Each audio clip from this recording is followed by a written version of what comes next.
Now, before we get onto all that, I'm just going to give a little primer on basic principles of law. And I think the reason for this is it's sometimes easy to get carried away with new areas of technology and think that there's radically new legal principles there. Or as an audience of archivists and artists and collectors, you might not be aware of the legal terrain that really accompanies and surrounds what you own and convey. But just to a quick 101, and I won't take your time because lawyers love to talk, so I'll try not to. The heart of, I'd say, a collection, an archive, is the nature of property. So it's property. You've got an artifact, and property can arise. It can be tangible or intangible. So intangible, you'd hold and own the object. Intangible, you'd have a license to it, or there'd be IP rights in it. And that's important because when you think of property, you think of collections, they give rise to rights. So you could have contractual rights, tortious rights, so libel, trespass, misrepresentation could attach to the property itself. And they're capable of remedies, whether damages or injunctions. Now, and that's important because when you have an object, and it's got rights with that object, property rights, it's capable of multiple property rights. So let's say you've got an object like a book, it's part of your collection. So you maybe own that through possession, but maybe there's IP rights in that for a third party in there. Or if you've got multiple objects, then there could possibly be multiple rights in all these objects, whether it's IP, contractual, maybe an insurer's got rights over it, or a financier, or maybe it came from an estate, it's a bequeath, or even a loan. So when you're looking at all that, you've got to realize that this collection of artifacts is actually quite complex. And the reason for saying this is because when you're entering a world of digitalization and blockchains, you've suddenly got a whole new array of rights where suddenly these collections are now in the digital terrain. And there'll be questions of agency and regulation and ownership and access, and it can get quite complex. Now, if that's giving you a headache, I'm going to hand you over to three people who are going to take that headache away. I'm going to start with Jonathan. Jonathan's going to start by discussing what blockchain is, the role of tokens on the blockchain, whether in terms of authentication or access, differences between NFTs and the underlying asset, as a lot of people get confused on the topic, and the IP issues that arise. So over to you now, Jonathan. Well, first of all, thanks National Gallery for inviting me to this webinar panel discussion. And thanks, Kristian and Kathleen, for making the introduction. So what I want to do today is really talk about how the blockchain works, what is its intended objective. And because all that can be done on the blockchain is circumscribed by the technology itself, what it does and what is intended to achieve, which essentially is a decentralized authentication network. Then we'll look at some use cases of how it's been applied to date, most famous of which is for the cryptocurrency, Bitcoins, Ethereum, and other use cases would be like in supply chain, property transactions, healthcare records, and in our context, the NFTs, where artworks are being transacted on blockchain by way of tokens, right? And then we'll talk about NFTs, the issue concerning ownership, verification, authentication of ownership, chain of title, and proof of ownership using NFT and the blockchain. And lastly, I'll just cover what are some of the downsides of using blockchain as a new technology. Okay, so let me just start with, well, because our title for today's panel discussion is how Web3 is changing art, culture, and law. So I thought I should just start by explaining what exactly is Web 3.0 and how it differs from Web 1.0 and Web 2.0. So the World Wide Web started, say, in the 90s, And at that time, the web was mainly static websites owned by companies. So there was really zero interaction between the users, and they were just there going on to websites to source for information, read up about a company and what their products and services are. So there was no user generated content. Then in the early 2000s, Web 2.0 emerged, and that facilitated social media platforms. So instead of read-only, the web evolved to become a platform for user interaction and to generate user content. So if you think about social media platforms, how it works now, in fact, many companies have moved from the static websites onto Facebook for their, or even Instagram for publicity of their products and services. And then lately, there's been cloud-based systems and solutions. So most of us during the pandemic have had our organizations move everything from proprietary servers onto cloud-based systems so that we can access content and interact with each other remotely wherever we are. As long as we are connected to the internet, we can just log on because everything has been stored in the cloud. So that presents really how technology has evolved, how content and interaction have changed because of new technology being introduced. So here comes along Web 3.0, a new iteration of the web, which incorporates concepts such as decentralization, the blockchain technologies, and token-based economics.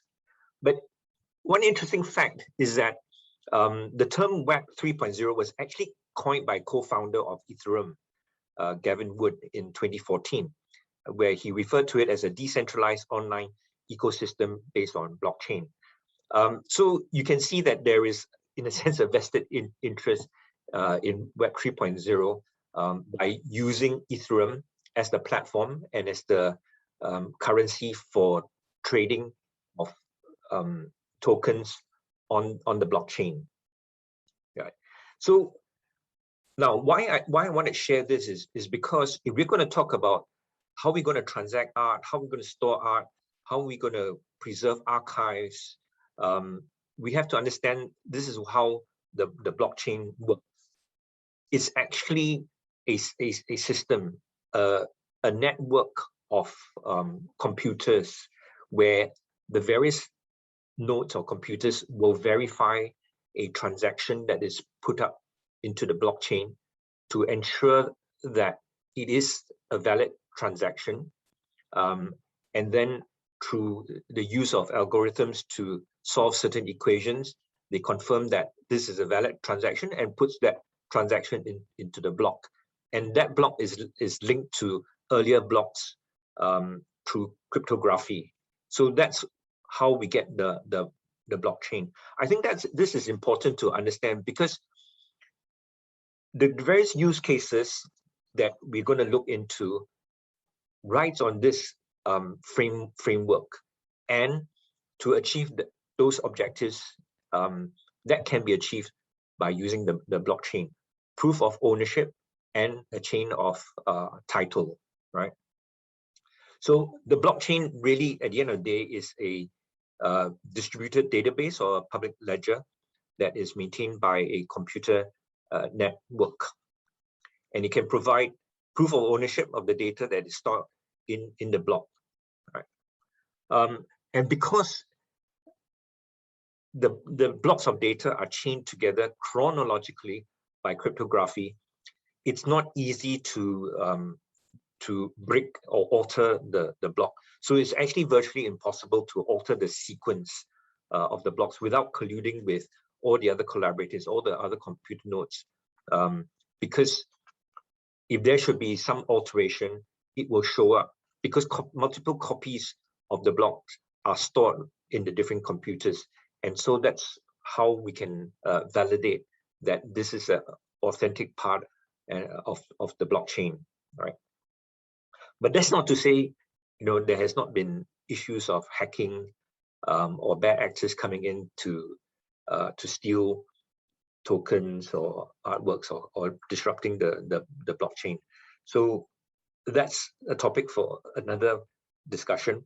But for today's present purposes, the blockchain provides authenticity of the work, as well as a chain of title to show the sequence and chronology of how ownership or transactions have been passed down from one person to the next in the blockchain.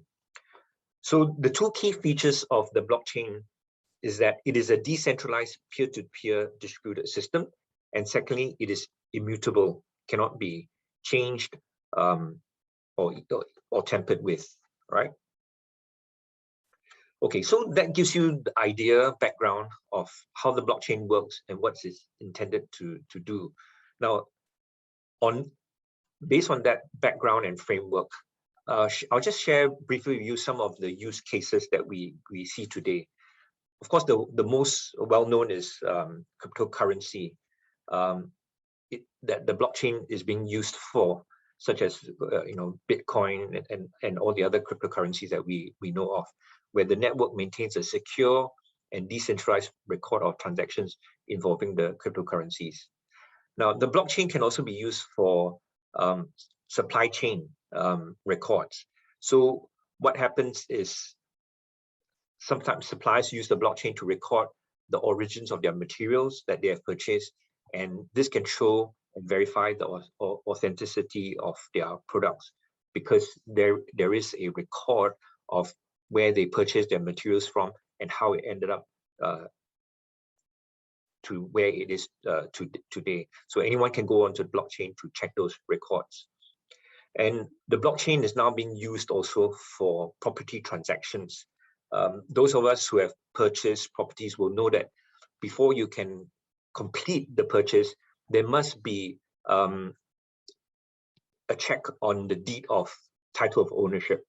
So if record of property ownership is stored and verified on the blockchain, then owners, as well as the authorities, the government agencies, can go into it to verify the chain of title of ownership of that particular property. And it is a permanent record on the blockchain, so it cannot be tampered with.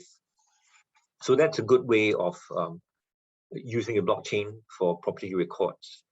And it's also being used now for healthcare to store patients' medical records. So all who need to access it can go in there to take a look at the medical records generated and written into the blockchain. And that provides proof of the record and the security of the record within the blockchain itself.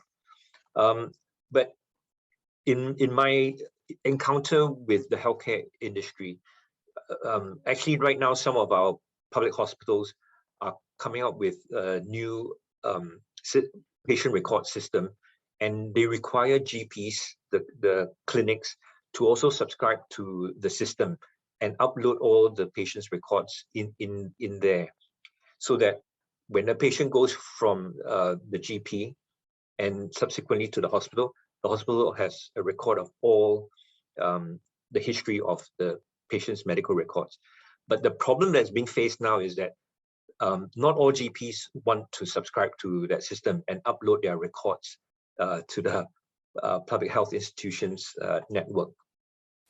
So when one party doesn't want to participate, then that creates an issue that it's not complete, the record is not complete, and the sequence is not there. So there can be similar issues faced on the blockchain in terms of verification of the origins of the records and the sequence of it. That's prior to it being put up onto the blockchain. And then we come to this use of the blockchain for minting and uploading and transacting non-fungible tokens. So NFTs are actually just tokens used to represent ownership of a unique item. Some people, when NFTs were first introduced, including myself, thought that the actual work was being minted into the NFT. But in reality, it is not. An NFT is actually a tokenized version of a digital or non-digital asset, or what I will call the underlying work. It can be a digital representation of the underlying work, or it could be a link to the underlying work, and so on.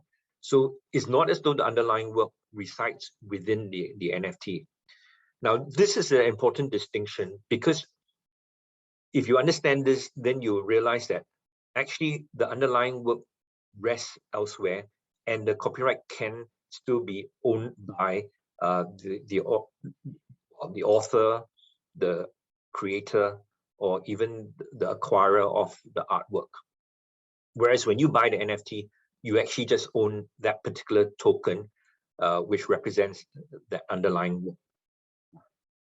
work. So NFTs have been used for digital content, gaming items, those who play games, and they do buy, items or merchandise on the gaming platform. Those are represented by tokens. It can also represent physical items, investments and collaterals, and copyright, other types of copyright works. So you may have also heard that the owner of the original work can mint multiple tokens for the same object, and that's because he continues to own the IP in the underlying work, but the token is being minted and placed on the platform, the blockchain, for whoever wants to buy and transact on it. And as some of you know, most NFTs do have smart contracts built into it, which allows for secondary sale transactions, royalties to be paid to the owner. And that's why NFTs have become so popular in the art world today, because there's ease of entry for new artists. They can easily mint their artwork and put it out there. And it's said that actually for NFTs, sometimes it's not about the merits of the art, but it's actually just whether somebody wants to buy it and how much they want to pay for it. And with the blockchain network, new artists can quickly disseminate and publicize their artwork, and so there's a wider reach, and they can also earn revenue from the smart contracts that's built into the NFT. Right.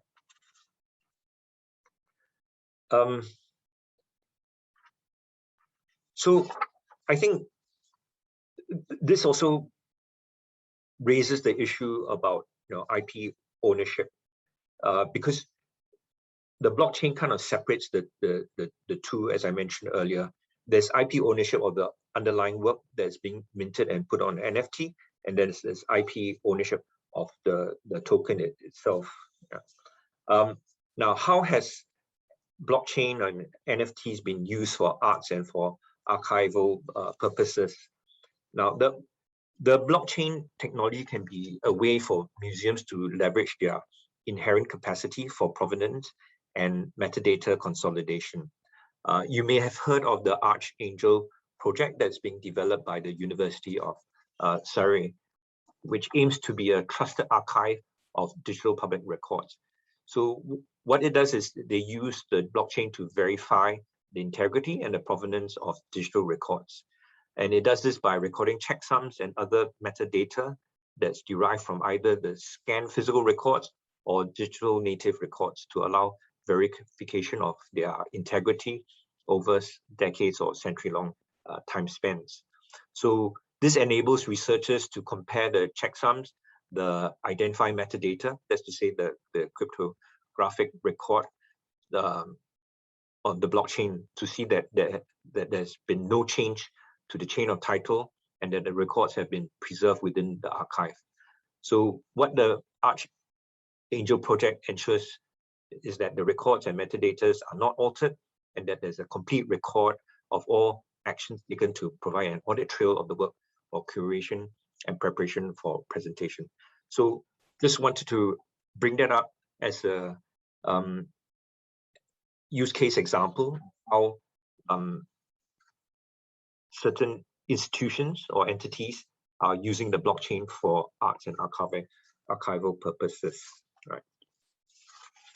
Now, I'll just quickly go into some of the downsides of using blockchain to just round up my presentation for this afternoon. Firstly, most of you would have read that, well, the blockchain, as I mentioned earlier, depends on cryptocurrency to transact. And most of you would have read the volatility of cryptocurrencies, Bitcoin, how it can plunge, within a span of a couple of months, it can drop 60% in value. So if you want to transact on the blockchain, you have to have a digital wallet and you have to have cryptocurrency. So that creates volatility and uncertainty. So the problem with the volatility, as some people say, is because of the hype over cryptocurrencies as well as NFTs. It's not unheard of in the past where NFTs have been purchased for tens of millions of dollars in cryptocurrency. And the value can just drop overnight. And people buy into NFT collectible sometimes because a celebrity has bought some of it and they want to jump on a bandwagon to follow what the celebrity has bought. So the problem is that there's a lot of hype and we don't know how stable and how widely accepted the technology will be going into the future. And some of you would also have known that the Monetary Authority of Singapore has put up warning, that trading in cryptocurrency is not for individuals. Leave it to the experienced investors who are familiar with this. So there's a buyer's beware. Don't go in. You may get burned. So if you are discouraged from buying cryptocurrencies, then there's a limit to how much you can purchase and transact on the blockchain if you don't have the means to purchase it. And it's also not certain how robust the blockchain system is, because you can have different blockchains developed by different organizations for their own purpose. Does it have the capacity to handle the sheer amount of data and information that's required for a decentralized system to thrive and to support its purpose? So we don't know about that yet. And lastly, as you know, even with social media platforms and blockchains, wallets and all that, you can actually be an anonymous user. You don't have to use your real name to register an account. So that creates issues of who actually is behind this wallet, who's actually behind this domain, and that also creates uncertainty, even though the blockchain itself does provide certainty of chain of title and transaction. So that also is a big issue in transacting on the blockchain. But the thing is that with each new technology, we can't run away from it. It does have its purpose. It does have its benefits. And I think that going forward, museums, galleries, art collectors, those who want to invest in art, they will have to just monitor and how the technology and how it's evolving within the community. What's take-up rate? How's it safe? And mitigate against risk.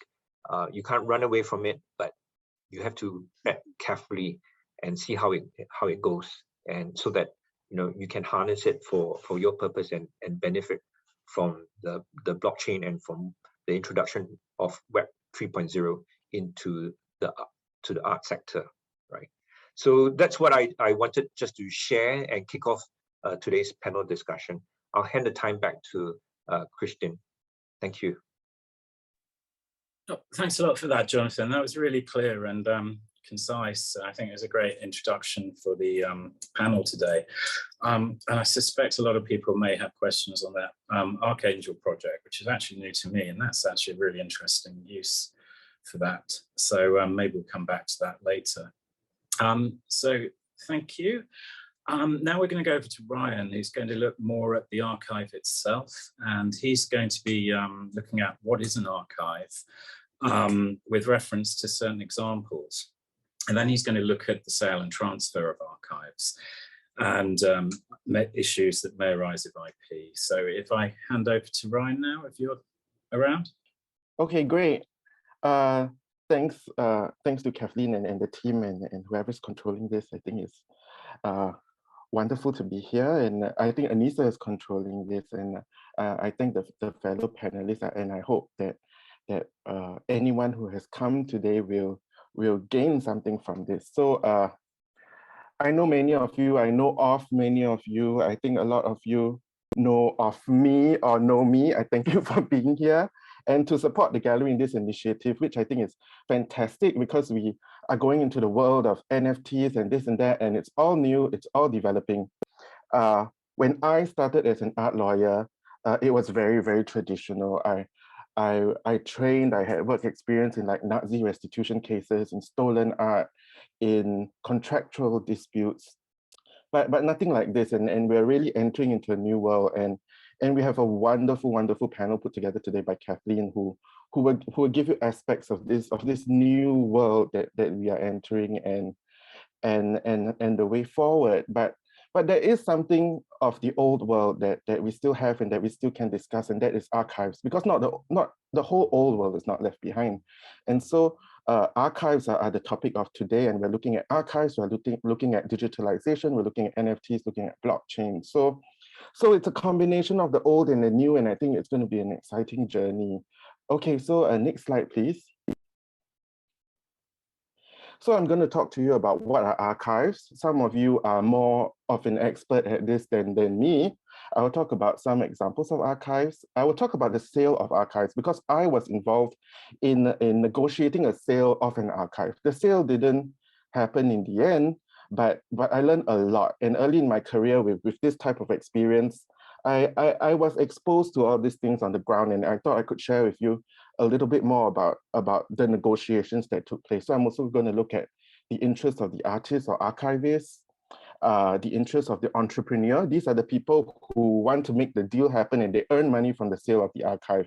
And the interests of the publisher or the eventual owner of the archive, which may be an institution, it may be a foundation, and what are their interests in acquiring archives.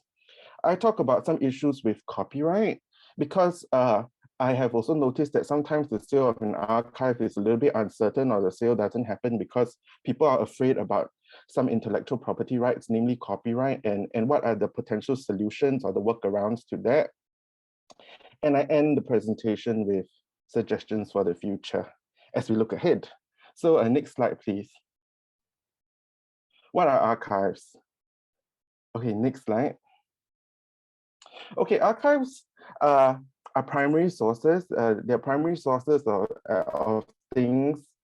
I was looking through the internet. Some people said a library is not an archive because books are secondary sources. The people who are doing their PhDs now, or their masters or art historians, I think you have a lot to say, but I think archives are primarily primary sources. Archives can be records. They can be a collection of historical documents providing information about a place, institution, or a group of people. They could be letters, objects, reports, maps, registers, minutes, photographs, and films. Can a human person be an archive? I think this could be somebody's PhD dissertation, but arguably so, but maybe not legally speaking. And an important point that I would like to make is point number 6. The archive itself could be the artwork. So some artists, as you know, artists are multidisciplinary, they do everything. But if they work on an archive and they keep an archive, the archive itself could be their artwork. This is their artistic output. But the archive could also be a usable archive where you could find things arranged according to dates and they have materials that you could refer to. But the archive itself could be an artwork. So sometimes when you acquire an archive, you're not only acquiring the archive, you could look at it as an acquisition of an artwork. And this artwork consists of different parts, and these parts are, it's actually a working archive, but we can consider the archive as an artwork. And there are artists today who are living and breathing and practicing, and who see their artwork as archive or see their archive as artwork. So we want to, in this presentation, perhaps archive and artwork is interchangeable. Okay, next slide. So I'm telling you now about all these things, and now I'm going to talk about some examples of archives. Next slide. Okay, Andy Warhol's time capsules, arguably the greatest artist of all time, or maybe not. But Andy Warhol, you know, did a lot of things. He did all these Marilyn portraits, he did Campbell soup cans, he did all this. But what he did also do was that he actually created an archive. A lot of you don't know this, and his archive is called his time capsules. So what he did is in the quote above. What you should do is get a box for a month and drop everything in it. And at the end of the month, lock it up, then date it and send it over to Jersey. So this was what he did. He was having these boxes, and every month he would put some ephemera and of the everyday things, or the banal like pens or whatever, and papers like this, and he put them in a box. And at the end of the month, he would close the box and he would send it to storage. So after 13 years, from 1974 to 1987, he had 610 of these boxes, and he called them time capsules. And it's his largest collecting project. And what inspired him to do this was because the factory, as we all know, his studio where all the parties were, was moving from one place to another place. I think it was moving from Broadway to somewhere else or something like that.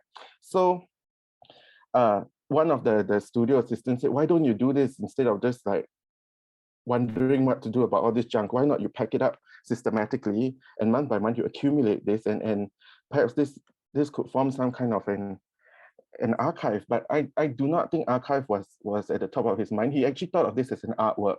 So these 610 time capsules were actually supposed to be sold.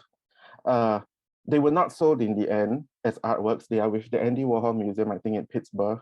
And they are there. And I think only 100 over boxes have been properly documented, and the rest maybe haven't even been opened. So next slide, please. So the National Gallery of Victoria in Australia decided to do a show about Andy Warhol's time capsules. And they said this: like his films and audio tape recordings, the time capsules are a further attempt to capture time and human experience in an indiscriminate way, elevating the trivial to art and making art just another item of the detritus filed away. Their contents, like Warhol's artwork, are both illuminating and enigmatic. More than 3,000 objects are contained within the 15 time capsules, 15, they only took 15 for this exhibition. Objects displayed will include newspaper clippings and magazine ads, greeting cards, a pair of Clark Gable's shoes, children's books, record albums, original drawings, and finally photographs, hundreds of strips from photo booths of friends, celebrities, and strangers. Next slide, please. The phenomenal contents of Andy Warhol's time capsules not only provide a unique window into the life of this prolific and iconic artist, but also offer an almost exhaustive cultural context for the social and artistic scene in America during his career. So basically what his archive did was to capture the zeitgeist of that time. And if you can look at the box on the right, I think there's some like stamps and toys and watch, there's a watch or some pouch or something. So it gives an idea of that particular time. And this is the information or the data that archives give us. And archives are not necessarily just papers, they could actually also be objects. And this Andy Warhol time capsule example is an example of an archive that was conceptualized as artwork, and these boxes could be sold. I'm going to give you another example of an archive in the next slide. So these are just how the boxes look, Andy Warhol's boxes. Next slide. And inside it looks like this. He has like little drawings, sheets or flyers, invoices. He had like canceled checks, he would also throw them in. And I think when the researchers were trying to open all his archives, they were actually trying to look for undiscovered, like a painting or something, but they never actually found a painting. But they found all these smaller items. Next slide, please. So photographs that he took with his Polaroid camera. So So these are his archives. So another archivist is Singapore's very own Mr. Kong Wang Hao, who had a little exhibition also at the NTU Center for Contemporary Art. And this is what the NTU Center for Contemporary Art said about him.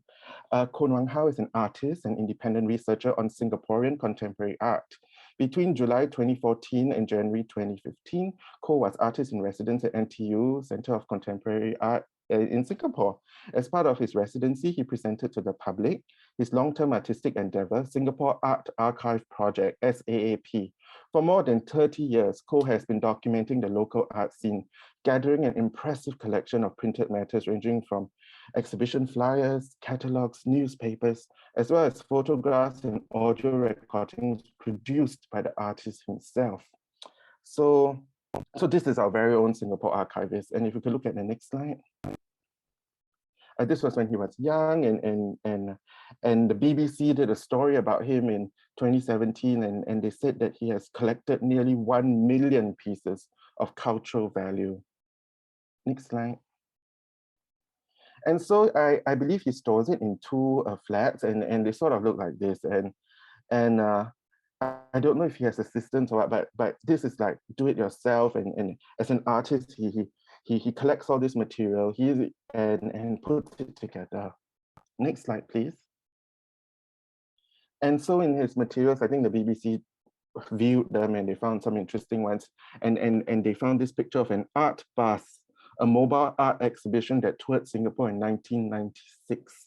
I mean, like, if this bus comes to your neighborhood at that time in 1996, maybe you won't take a photo, but he took it, and now we can see what that looked like. And he's been doing public exhibitions, and this was in 2014. So for Mr. Ko, I believe that the archive is artwork. So he views the archive as an artwork, and so to overcome the complexity of looking at archives and the acquisition and sale of archives, we could always simplify it by looking at it as an acquisition and sale of an artwork, because artists view their archives as artwork as well. Next slide. And so this was his exhibition at the NTU Center for Contemporary Art in 2014. And you can see there's printed materials, but there's also objects. Okay, so this is actually his archive presented as artwork in Japan at the National Art Center in Tokyo. So I think they had a big show about all these artists from Southeast Asia. And for just one part, it was Mr. Ko's work. And I believe these pieces of his archive or materials from his archive highlight a particular part of Singapore's history or art history. Next slide. Lots of institutions have archives, or they acquire archives, or they use archives. And one example is the M+ Museum in Hong Kong. And they say in their overview, the M+ Collection Archives is a repository of valuable primary documents that lends deeper insight into the creative processes of artists and makers. Since its founding, they have acquired archives in parallel objects, placing equal importance on both. The museum's archival holdings are particularly rich in material from the period of the 60s to the 90s, and include a wide range of items such as artist sketches, design drawings, photographs, printed and digitized ephemera by artists, architects, and graphic designers from around the world. Currently, there are over 80 folds, each containing up to 1,000 items. So M+ has some archives, and I believe some of them are available online. And next slide, please. And the public can just go on their website and just click whatever you want to look at, and then there are pictures that pop out about these materials in the archives. Next slide, please. And so archives are important for shows because they give curators some information about the time period they're studying, about the art they're showing, about artist practices. So archives are very, very, very important. Next slide. There's the Asia Art Archive, and as its name suggests, it is an art archive. And the Asia Art Archive is, I believe, there's some presence in Hong Kong and also in New York. And they have acquired the Lee Wen's archive, I think with the help of the Center for Contemporary Art NTU as well. And I also believe eventually National Gallery. And Lee Wen was, of course, famous performance artist in Singapore, a pioneer. And his work has been kept by and conserved by this archive. Okay, next slide, please. And so they have programs around it. I think there are also plans to digitize some of it. So we have somewhat talked about the importance of archives and institutions acquiring archives. And these are examples of archives from the West, but also closer to home. And archives provide an invaluable amount of information and data to us. And they are just like a drawing or like a picture or like a painting. I mean, every time you look at it, you find something different. Next slide, please. Okay, so now I'm going to talk about the sale of an archive. As you know, I was involved in negotiating and setting up a sale of an archive. The sale didn't happen in the end, but I learned a lot of things from there, and I don't think a lot of lawyers have the experience in negotiating a sale for an archive, and also artists would like to see what goes on behind the scenes about selling archives. So next slide, please. Okay, so I'm going to talk about sale of an archive through two models, and this is model number one, which is an entrepreneur-initiated sale. So all this is new knowledge that I actually put down on paper. When I was typing on this slide, it was like new. I never written down before. So the sale in the entrepreneur-initiated sale of an archive is initiated by the entrepreneur. The entrepreneur finds an opportunity to sell an archive. Perhaps there's money to be made. He or she does not own the archive. He's just an entrepreneur, not artists, entrepreneurs. And he or she decides to sell the archive. He or she is the deal maker or the middleman or the middlewoman. The entrepreneur then has to go look for the artist to persuade the artist to sell the archive. So for example, I approach somebody and I ask them, can you sell the archive? I would like to do a deal and I would get a cut of it.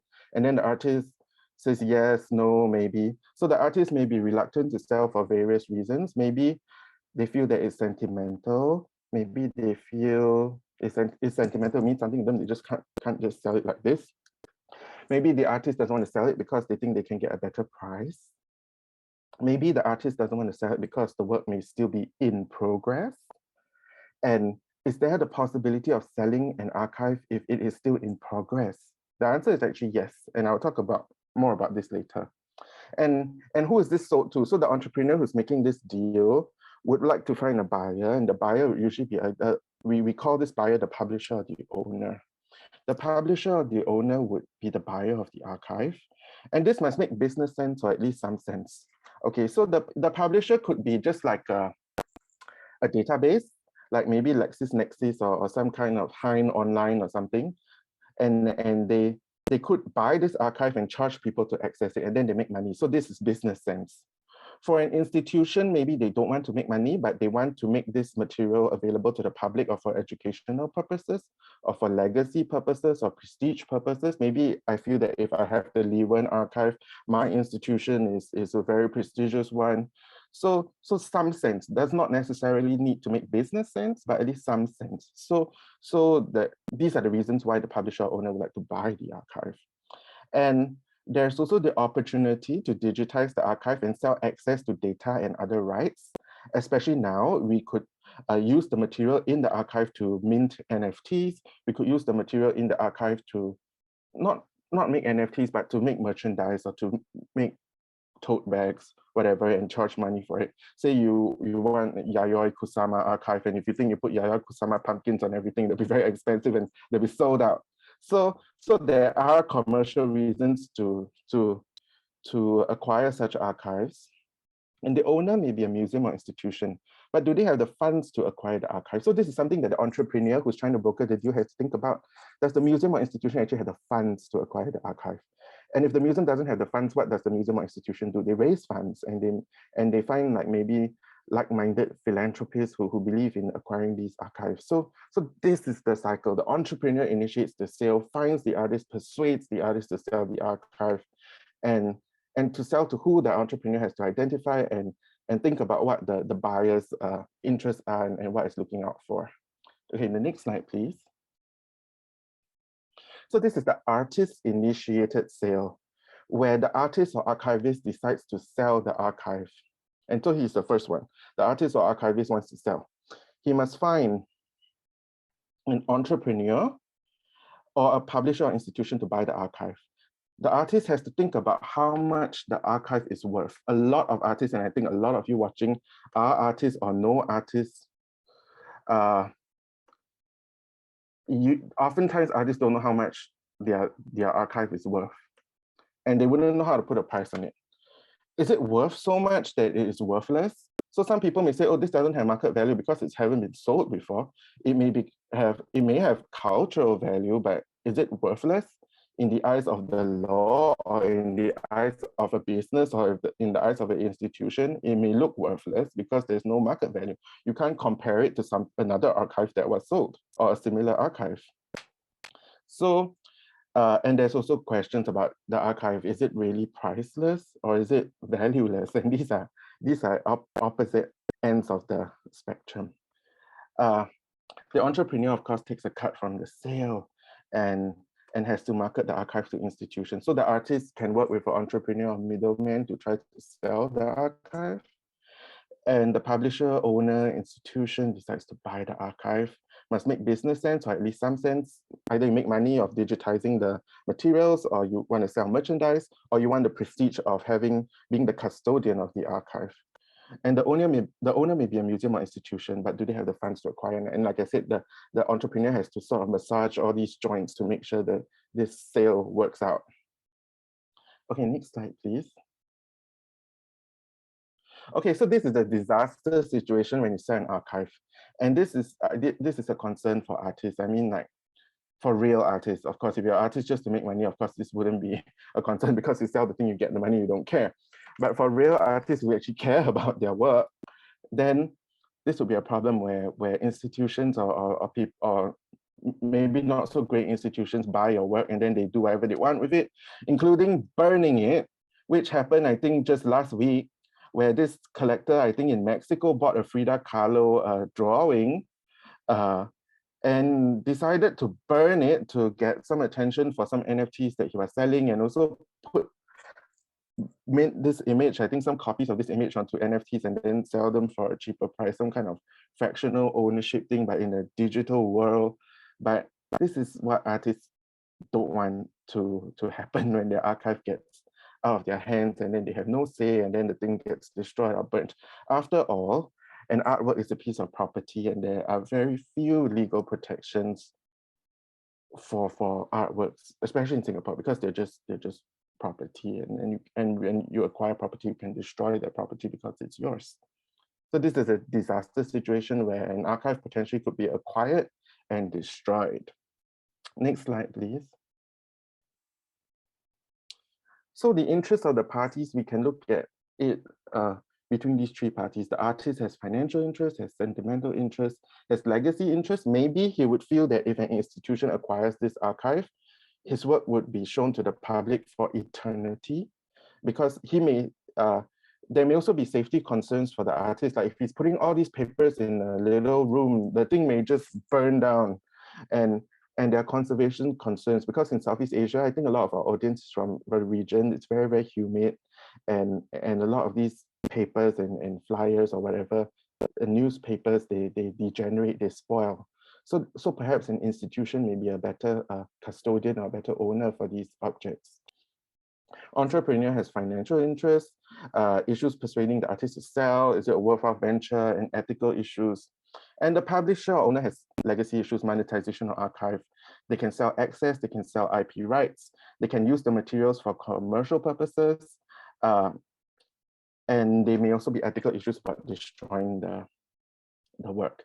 And this point about the acquisition of an archive, sometimes the archivist or the keeper of the archive is also acquired by paying him a salary or a retainer, so the archive can continue to be developed while it is owned by somebody else. So sometimes they also can acquire the archivist or the artist. Of course, this must be agreeable and everybody is happy. If somebody is not happy, of course, the artist is not going to work for the institution, or the institution wouldn't want the artist there. Okay, next slide. Next slide, please. Next slide. Okay, they may be, okay, so this is a really important point, and I think this point does come up. Issues with copyright. There may be copyright issues with digitizing or reproducing individual parts of the archive, such as newspapers and magazines. And oftentimes the institution will ask, why would we acquire this if there are IP issues? Am I going to be scolded or questioned by stakeholders? Because the archive can comprise newspapers or magazines and things like that, where of course the artist did not make the newspaper or the magazine, and the copyright in how the newspaper is laid out or the magazine is laid out belongs with the publisher of the newspaper, or Singapore Press Holdings, or Condé Nast, or wherever. So the institution would not want to touch this, because if they scanned it and put it up on the website, it may be in breach of copyright. So institutions are asking, like, why should we acquire this archive if there are such copyright issues? There are workarounds. So in my next slide, I will talk about how these issues can be overcome. Next slide, please. And usually I charge for this, but because the situation is so bad and everybody is quite lost, I'm actually giving suggestions as to what to do. So the first suggestion to prevent all these copyright issues from popping up is that we could view the entire archive as a new artwork, a new and original artwork. And a new and original artwork is fully protected by copyright. So if we try to characterize it as a new artwork, we may not hit such copyright problems. And we can also, in my number 2 point, we can use the copyright exceptions given to us by the law. So we can use the fair use and fair dealing exceptions, which are found in the Copyright Act. And it's better still if the use is for educational purposes and non-profit purposes. These are exceptions to the law that provide and encourage the public to use and access these works. So we have to use the copyright exceptions of fair use or fair dealing. We can also talk about the archive being a specific selection and arrangement of works. And the law has found this to be protected by copyright, for example, for telephone directories and things like that. And there can be copyright in the unique selection and arrangement of works. So we're not looking at it as an individual newspaper or whatever. We're looking at it as a unique selection of works, and this is a new work, or there are exceptions. So all these are the workarounds. And the number 4 point is the point about commonplace materials. We can say that these materials in the archive are commonplace, they're easily accessible, you do not require any effort to put it together, and therefore there's no copyright in case somebody comes to claim copyright. So these are the workarounds and solutions. And the next slide, please. And for institutions, what I would recommend is do not ask the artist or archivist to sign an indemnity, a waiver, or a warranty. This is unethical, and there are unequal bargaining positions. What an institution will always do when they acquire artwork or archive is that they ask the artist to sign this contract to say, I guarantee that I own all the copyright in this archive or this artwork. But of course, that's not true. And even if the artist knows what they are signing, they cannot assign copyright if they do not own it themselves. They can't give it away if they don't even have it. It's common sense.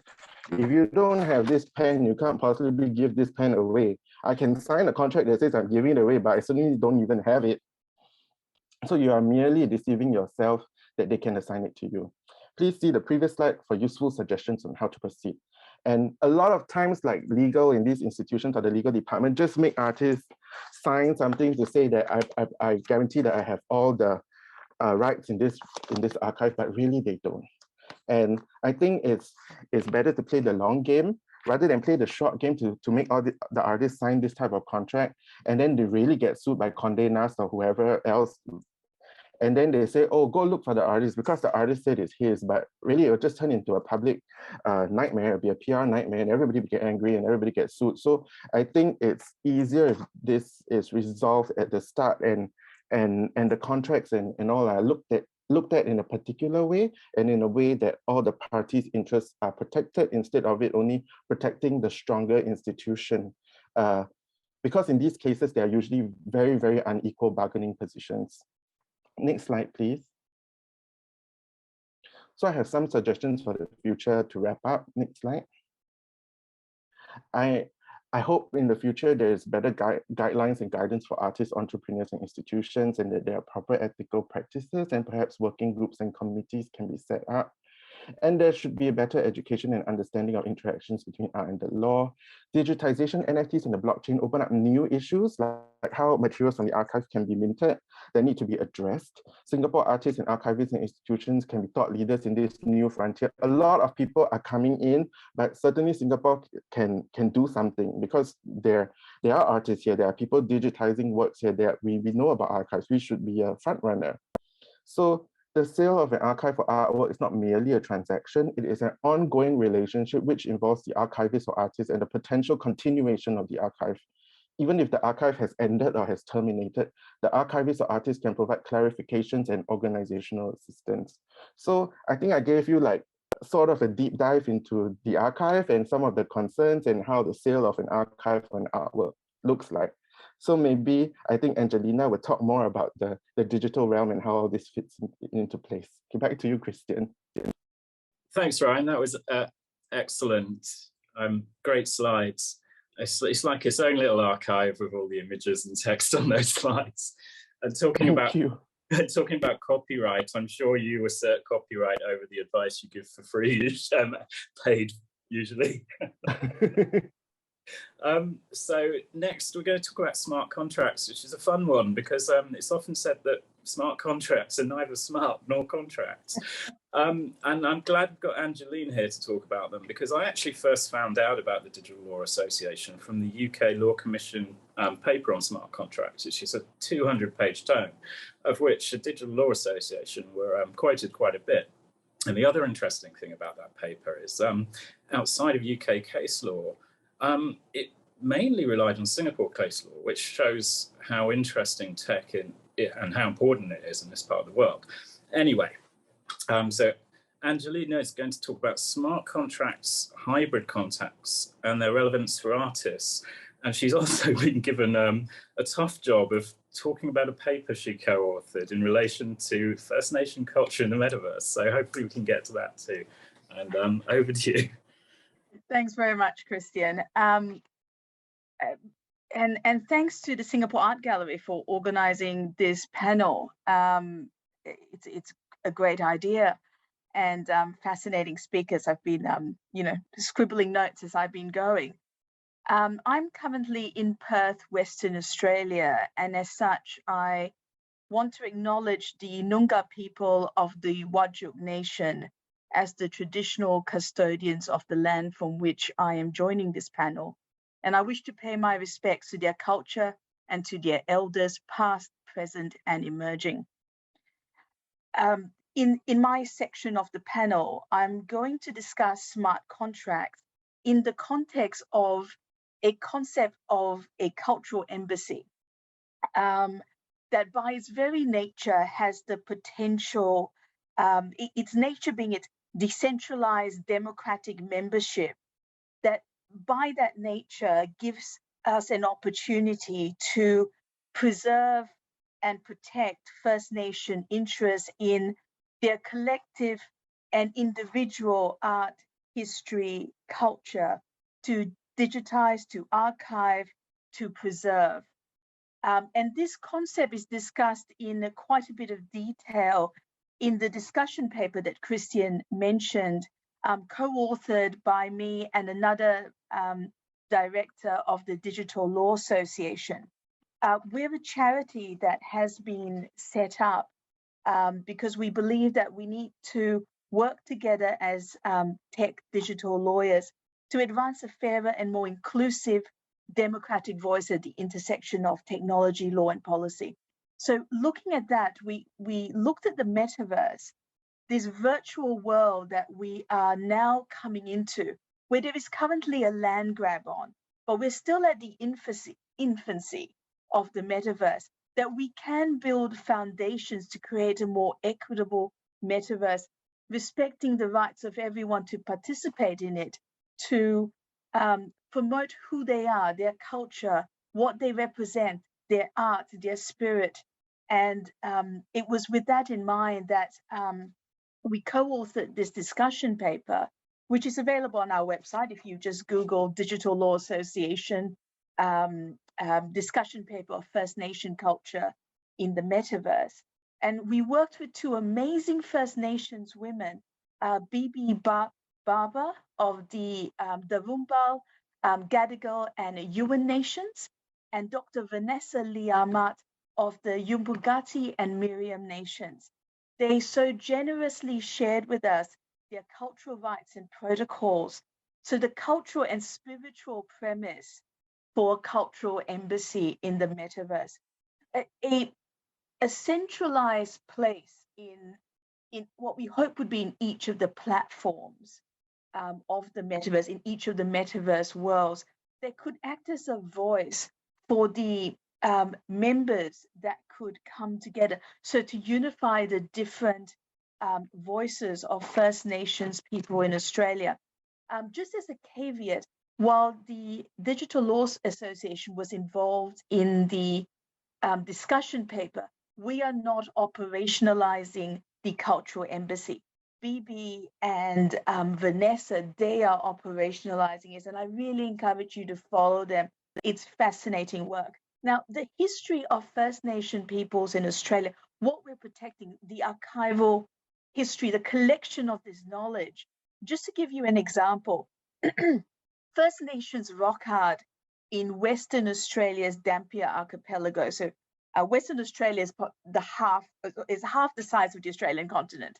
The artwork there created by First Nations people is at least twice as old as the pyramids of Egypt.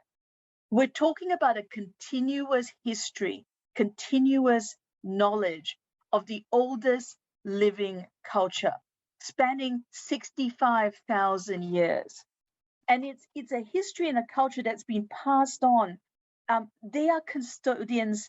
The First Nations people of Australia are custodians and have passed down to the generations, past, present, and future, knowledge of both the physical and the spiritual world, guided by kinship. And this comes from their law of creation. And this is what we hope the Cultural Embassy, in its collection, in its archival, in its ability to have this presence in the metaverse, will be able to really preserve. And there's an urgency in this, because at the time when Australia was colonized, this is in 1788, there were 250 Australian Indigenous language spoken. There was a survey done in 2005, and only 145 languages were still spoken to some degree. And less than 20 were considered to be strong and able to be spoken through the generations. So this is really important. It shows the importance of archiving, of preserving, of keeping this history and this culture alive. And it's from that we came with the idea of let's preserve this by creating a cultural embassy.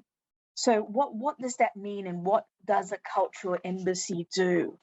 Well, it can act as a focal point in each metaverse world to promote the representation of different nations, tribes, and to facilitate treaties, economic, cultural partnerships with other sovereign states. So Barbados, I think, is the first nation state to have an embassy in the metaverse. And that's sort of similar status as what we want for the First Nations people of Australia. Now, what would it allow them to do? To purchase and negotiate the sale of virtual land, to create a virtual embassy, to engage, to co-design virtual land and virtual experiences to promote an awareness, a connection to history, culture, and spiritual traditions, while preserving their intellectual property and creative rights. So, for example, through their art, and this is where it becomes significant for artists having a presence in the metaverse. It can create respect for the mystical and spiritual dimensions of First Nations culture, including of sacred sites, spiritual and sacred objects through storytelling, and an appropriate reference back to cultural education, connection, and healing via these cultural embassies. Now, the idea was to set up, in order to create a democratic member-run organization or body in the metaverse, decentralized autonomous organizations, they seem to be the best fit. So a DAO, as everyone would be familiar, DAO has governance bodies to ensure representations of all the various tribes and nations that form the First Nations people of Australia. It also allows for a transparency in decision making, in designing virtual land, in dealing in art. And all of this will reside on the blockchain, as Jonathan described earlier. It allows us to preserve on a permanent basis. It's tamper-proof, it's visible, it's transparent, it's there for everyone to see. And this allows for the dispersion of value to all members who can benefit from the collective voice of the Cultural Embassy from the DAO. And as a token can, using tokens, so like crypto tokens in the metaverse that could be created by the DAO to hold, manage, and participate in the DAO, in the metaverse, engaging in selling assets, dealing in artwork,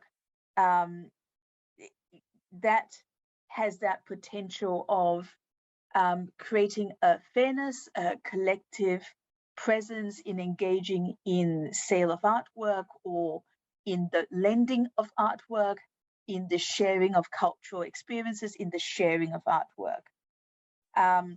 So it increases participation, transparency, and it helps secure rights.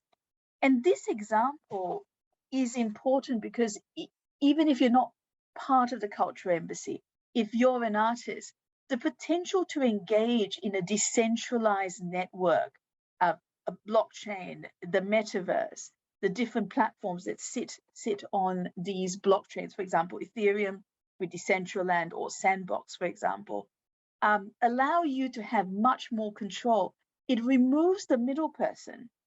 It gives you, when you sell something or you engage in something, to have someone view your art or with your audience, you have a direct engagement, a direct contract.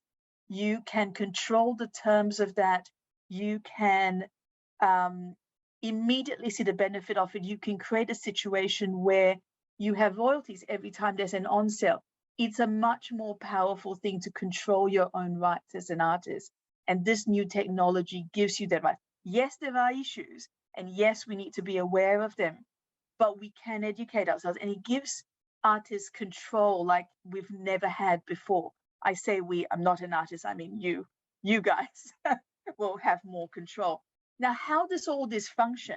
The building blocks of the Cultural Embassy, the exchange, the protection of artists' rights, the sale of art, the preservation of engagement, the sharing of art, of culture, it all comes down to something called smart contract. Now, in the 1990s, this is not a new concept, in the 1990s, Nick Szabo first coined the term smart contract, referring to a set of promises specified in digital form, including protocols within which the parties perform on these promises. It's a very complicated way of saying a smart contract is an agreement where if the parties agree to terms and conditions are met, you get an automatic result. So if you're an artist and you agree to sell your work on the following terms, if the buyer meets those terms, a sale takes place, you immediately get paid. No human discretion involved, you get paid. And every time that artwork is sold to someone else, you can arrange to have the royalties sent to you. You may decide you want to actually give the royalties to a charity or a gallery or to people that have helped you, individuals. You can do that in a smart contract. It's not dependent on a middle person brokering something or ensuring that it happens. A smart contract, which is built on code, will automatically do that. So I sell it, the code will allow payment to me, and any on sales will preserve my relationship, and that happens automatically. So to summarize, smart contracts are self-executing agreements. They automatically enforce obligations. They are a contract with the terms embedded in computer code in software. So think of it as if it was a vending machine. You put in money, you select, a bag of chips, and a bag of chips falls out. There is no further discussion. There's no further negotiation. You put in money, a bag of chips comes out. That's exactly what an automated contract is. Now, the important thing and the benefit for an artist is the contracts are irrevocable. Means once they're initiated, the smart contract is coded to perform unless a preset condition is not met.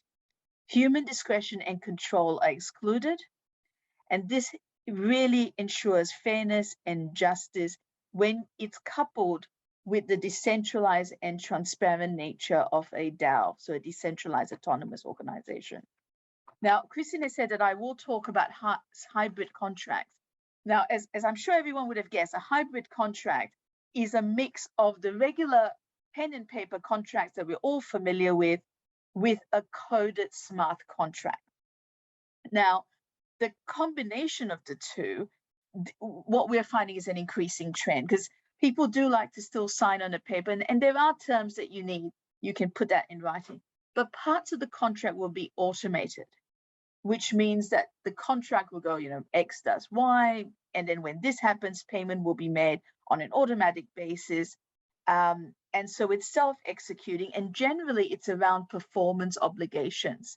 So the hybrid contract will probably have some of the traditional contract terms you're familiar with, but the performance will be automated. So a couple of tips to be aware of when you're dealing with a hybrid contract, or for that matter, a pure smart contract. So a pure contract that just hangs off a blockchain.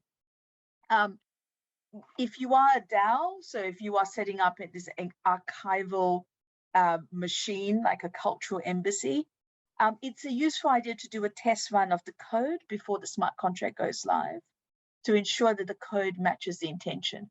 Record the intention of how you understand that contract to operate. Record it in the terms of the contract, and then do the trial run and make sure everyone agrees that that is how it should operate, and put that into the contract if you're dealing with a hybrid. Consider including in the smart contract an all stop function, which suspends the operation of a smart contract. So essentially hitting the stop button, and everything stops, sale, purchase, everything stops until it can be litigated. And so it's a useful idea to include an arbitration or a litigation clause so that you can address issues of jurisdiction upfront. And that is really important when you're dealing in a metaverse platform where you are crossing multiple jurisdictions. And that has a potential to increase or decrease your liability as the case may be. So just very quickly, by way of summary, I'm very conscious of the time. I've got a minute, I think. Smart contracts through a blockchain allow trackable and irreversible transactions. This is of huge benefit to an artist because it removes the middle person and it allows them to engage directly with their market. It allows them to put terms in place where they can benefit automatically from something without having to rely on human discretion. Also, an artwork could be assigned a digital signature that can be scanned, and that would allow its provenance and the archiving of its provenance and allow for tracking. So that way, you're not going to have a situation where you just don't know where an artwork has been, who has bought it, whether you're getting something legitimately. All those issues are solved if they've assigned a digital signature. It's permanently stored on the blockchain. It can't be altered, and you can track it. So that's the other benefit as well. Big proponent of the smart contract. Great for artists, more control, more profit. And I think that's it for me. So it's 1 minute for questions, I think. Kristian, over to you. Thank you very much for having me on the panel. That was brilliant. Thanks a lot for that. It's actually food for thought and questions more for gallerists, I feel, in this world of decentralized metaverses and institutions and DAOs. So I think we haven't got much time, but if anyone has any questions, please, for any of the panelists, please do let us know. We have actually a couple of questions in the room, and if I can just take everyone's attention briefly. I know we've been having a nice conversation on the side chat as well. If you have any questions, can I ask that you put them in the Q&A or in the chat so that we can ping them up? But maybe to get started, I know we're a little short in time, and I hope you guys don't mind that we, take another 20 minutes. 20-30 minutes to do questions. But the first one I would ask, and I have a couple here collated. If you don't mind, Angelina, if we ask you a question first. Angelina, we've been talking about blockchains, maybe new tech, but the issues are old. And in a sense, your proposal with the metaverse, or your collectively authored proposal with the metaverse, deals with an old problem, which is really the legacy of colonialism. If I can ask you, with the Culture Embassy working on smart contracts as a set of promises, do you think because of the types of promises you code through the Cultural Embassy, maybe you'll create new norms and this will lead to real world changes, maybe actually changes to laws? And I wonder whether this is a possibility at all. I know we have someone here who is very interested in the heritage laws in Australia specifically, and works with them in the art world. And I'll leave it to him if he wants to ask a question. But I ask this also with the view that many of us in the art world are noticing that NFT platform agreements are starting to revive questions about typical copyrights associated with the physical sale of artwork. So I return to the question. The question really is asking you, with your proposal and the idea that the Culture Embassy is based on a set of smart contracts, which are really a series of promises and protocols. Do you think that through this metaverse engagement, you'll see real world changes or real world shifts in laws through what happens through the Culture Embassy? I think that is our hope. And in the paper, there's a whole appendix that discusses the dispossession of land and water that is so fundamental to First Nations culture, their spirit, their art, who they are, their essence. And colonization took away, it dispossessed, it took away who they are. And I'm explaining this not as, I'm not a First Nations person. It was explained to me by people generous enough to explain to me their lives, their kinship, their law. And the issue with land rights as they are in native title. So we had a big decision in Mabo, which said no, land rights were not ceded, they continued. And so you could have a claim for your rights as a First Nations person. But there's a lot of hurdles to get through because we're essentially trying to cure something using a common law property system. And it's very hard to retrospectively go back and try to fix something. So what we're hoping is that in the metaverse, where we're literally looking at new lands, we can start afresh with new promises, new protocols, and a hope that what we can create and the vision that can be created is something that can inspire better legislation, better understanding, a better way forward. Because in terms of heritage protection, recently there was this Rio Tinto destroyed a site that was just thousands of years old and of such sacred spiritual significance to First Nations people. And that's in spite of all the Heritage Act and the protections that we have in place. So there must be something more. The Culture Embassy is not just in terms of going to promote new laws, or it's going to promote a change in how people think, we hope.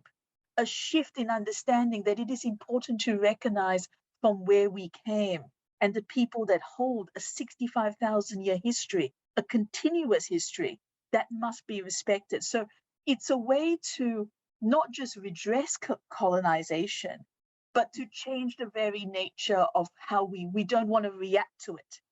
We want to set up in the metaverse, in this virtual space, new protocols, a new way of thinking that will become the norm, so that what happened in the past is something so unbelievable that we just cannot think how it happened. I hope I've answered your question.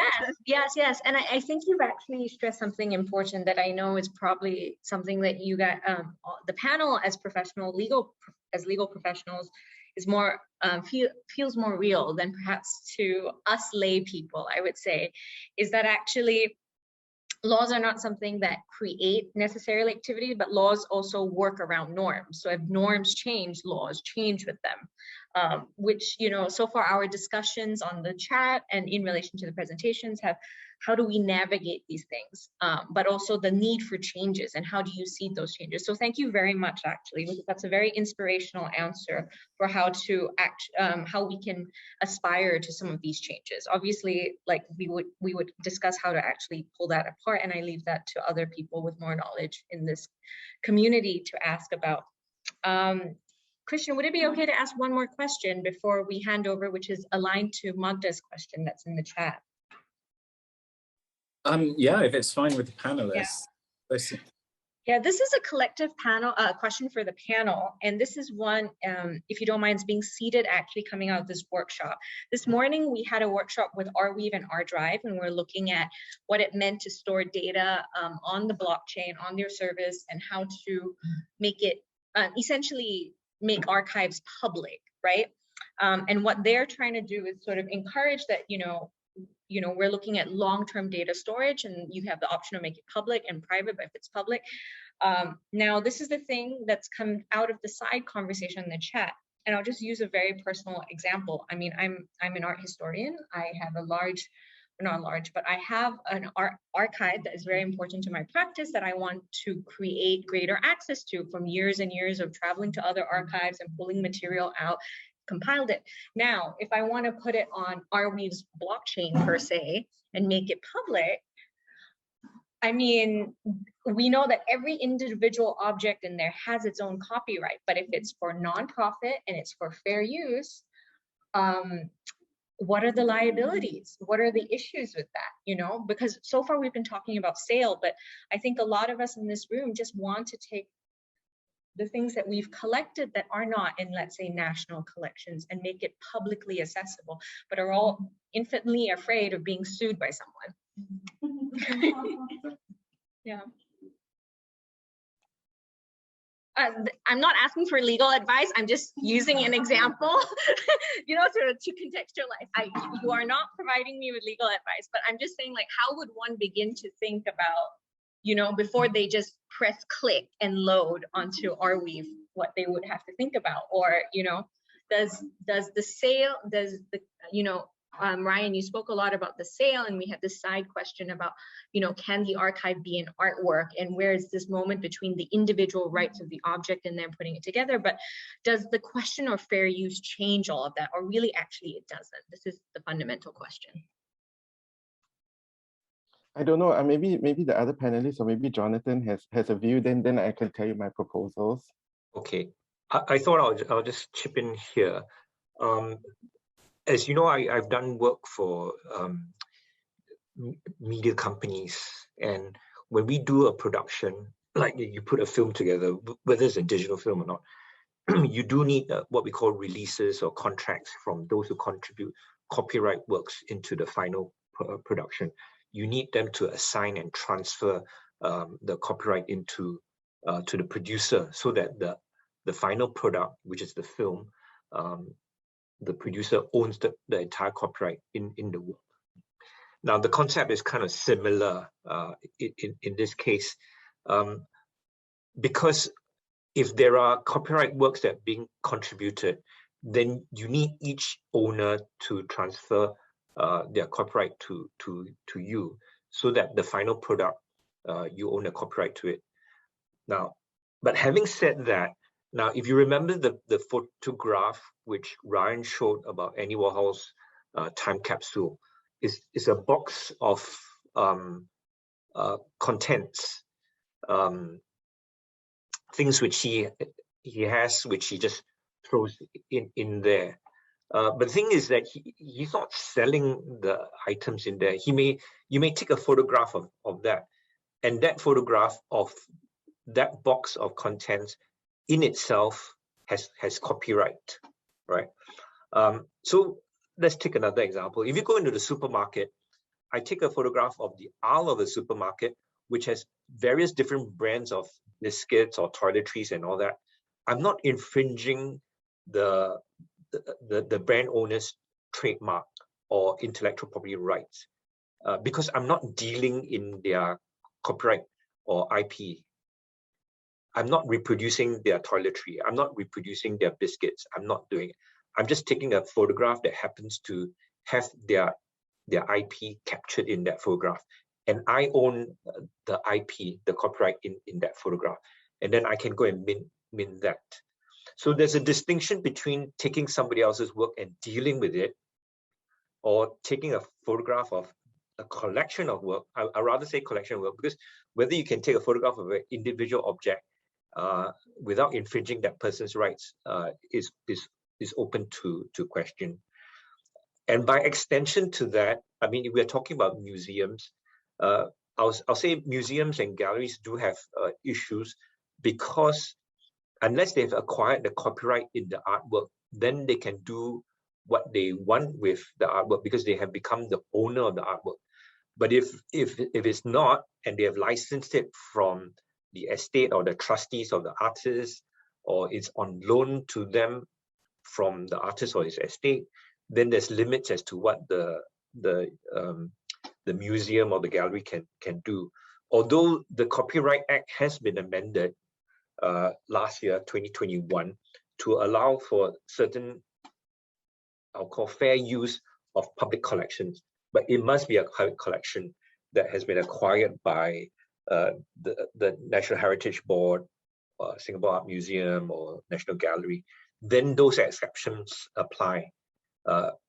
And exception means that you are not infringing the copyright owner's exclusive rights in the artwork, but the Copyright Act allows you to do certain things for public benefit without being sued for infringement.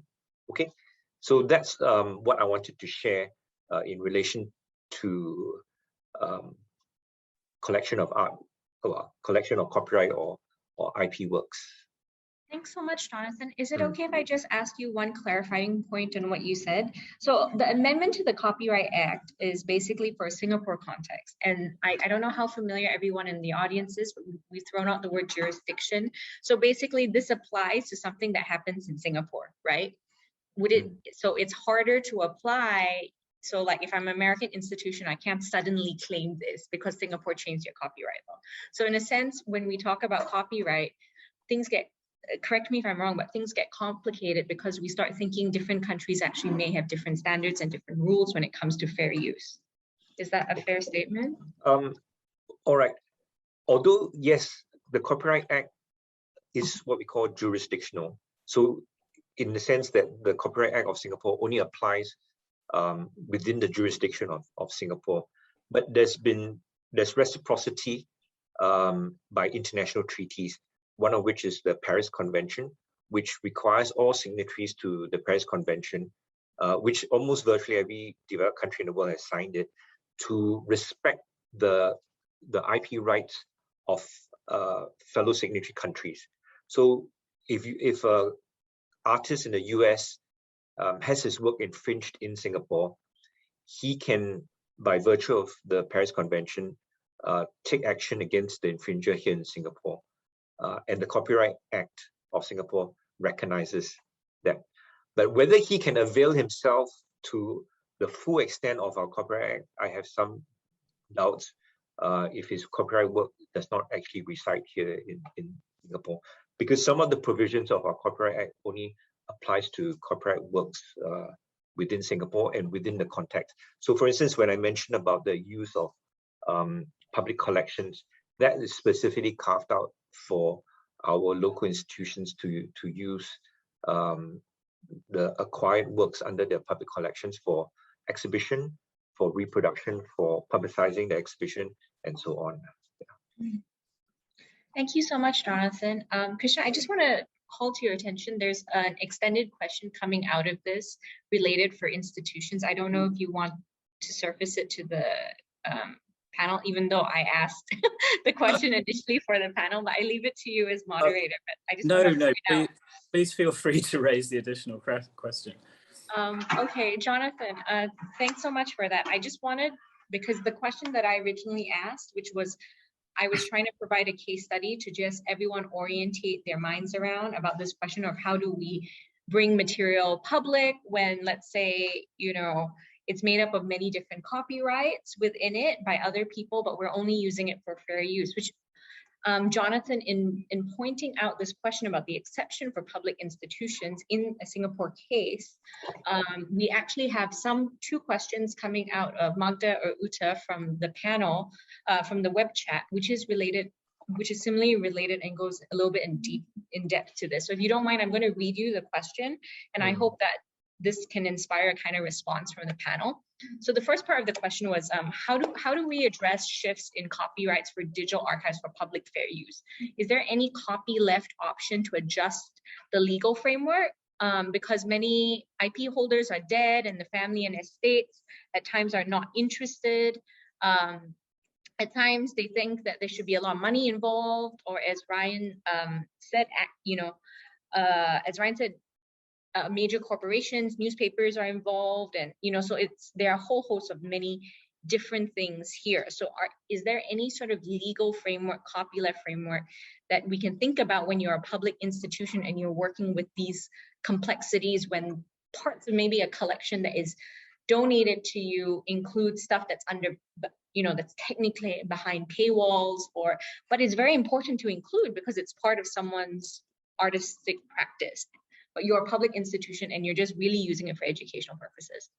An extension of this is what happens when parts of this have international copyright, meaning that an object within that archive, it's a Singaporean artist, that Singaporean artist has maybe given it to a public institution. It's not necessarily a museum, but gallery or something, whatever. And it includes a representation or artwork or some IP from another artist who is actually international, not from Singapore. Are there new limitations associated with that because of the issues of across jurisdiction? Yeah, so very complicated, tangled questions, but I think really the most important core emphasis around this are two parts. First, are there copyleft principles that we can think about as public institutions?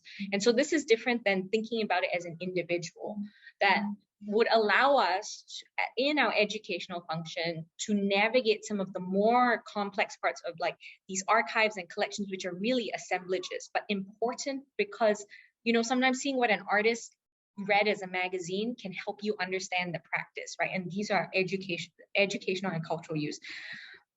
How do we navigate that? Is there a special part? And is it scarier when there's international entanglements? Okay, maybe I'll just quickly go through a few points to set the context. Now, firstly, if you're using somebody else's work, whether he's local or a foreigner outside of Singapore, if you are going to use somebody else's work, you do need their license, you do need their permission, because if not, you are infringing their rights. So if you're going to incorporate their work into yours, and make sure you have their permission to do so. That's the first thing. Now, then I want to talk about fair use. The legislations are quite clear, whether in Singapore, US, or UK, or even Australia. There are factors to be considered to determine what is fair use under the law, right? Fair use can be, it's actually a defense. Okay, a fair use is a defense to a claim of infringement, that you have infringed their rights. But then you raise the defense that, but I'm using it for fair use purposes. And some of the fair use purposes would be for research, for private study, for court case, and so on and so forth, usually for non-profit purposes. So, but that doesn't mean that all non-profit purpose will fall under fair use. there are, like I said, in the legislation in Singapore and in most other countries like Australia, US, and UK, certain factors that the courts are supposed to take into account to determine whether the alleged infringer qualifies for a fair use defense. Right. Now, the last point I want to make is, if you take a copyright work, now assuming you first of all, you must own the copyright work, but if you want to digitize it, to me, you are actually just making a digital copy of the original work. The original work still resides with you. So if you have a bundle of documents, which are your archives or your records, but you digitize it, you're actually just scanning and making a digital copy of it. The physical copy is still the original work, which you have to preserve, because that shows the authenticity of that work.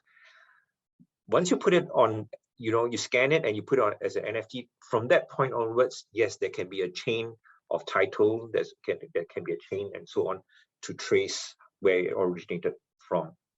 But as we talked about earlier, both Angelina, myself, and Brian, we alluded to smart contracts. So your NFTs may have built-in smart contract to trigger a secondary sale that you get some royalties. Now, if you're going to benefit from it, then that raises the question: is that fair use? Because, as I mentioned, most times fair use are intended for non-profit purposes. So there are a lot of questions. One has to really look into the context, what you're doing, to be able to say, yes, you're protected by legislation, and because of your intention of use and so on, and whether you are really the owner of the work that you want to digitize, because it incorporates somebody else's copyright work. So we have to look at all these issues to be able to point you in the right direction.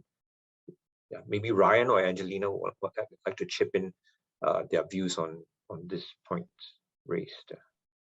I just want to make one small point about NFTs. There are people now using the CC0 license, or the CC0, it's called the Creative Commons CC0 license, which allows creators to waive their IP rights in favor of sharing content with the public. And it lets anyone distribute, remix, adapt, and build upon an original work commercially, as long as the author of the original work is credited for their original creation. So there are NFT projects like Ian Cheng's adaptive artwork, Three Faced Nouns and Moonbirds. This was just an article that I just read last night, written by my friend. So there is a CC0 license, Creative Commons. You can look up CC0, and there are people who are digitizing materials and using CC0. And one of these people or organizations is actually the Metropolitan Museum of Art, and they have put up their images online with a CC0 license. So this is, and then people can use them. I think as long as the original person is credited somehow. Then I really like how Jonathan talked about the starting point in all these copyright things, and he talked about this in the context of the sale of a film or something like that, where individual parts have to be released. That you need the releases for individual parts, individual components. So the starting position actually is, if you want to put something up carefully, you need to ask each person the copyright for each thing. Like if you go to McDonald's and you want to scan the McDonald's receipt and put it up, you need to ask McDonald's for permission. Whether that is possible or not, it looks quite impossible, or it costs a lot of money. Because some people may say that they want to collect money to post up my receipt.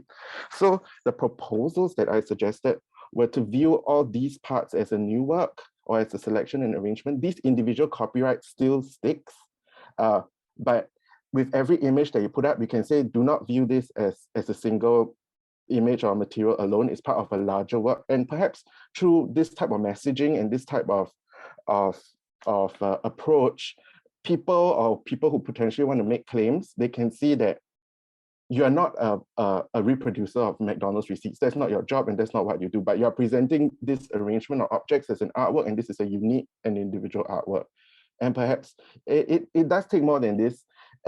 Right now, it's just at like a proposal stage, and if everybody in the industry sort of does this, perhaps the status of archives may be a little bit more unique, and they'll be treated in a certain way, or they'll be respected in a certain way.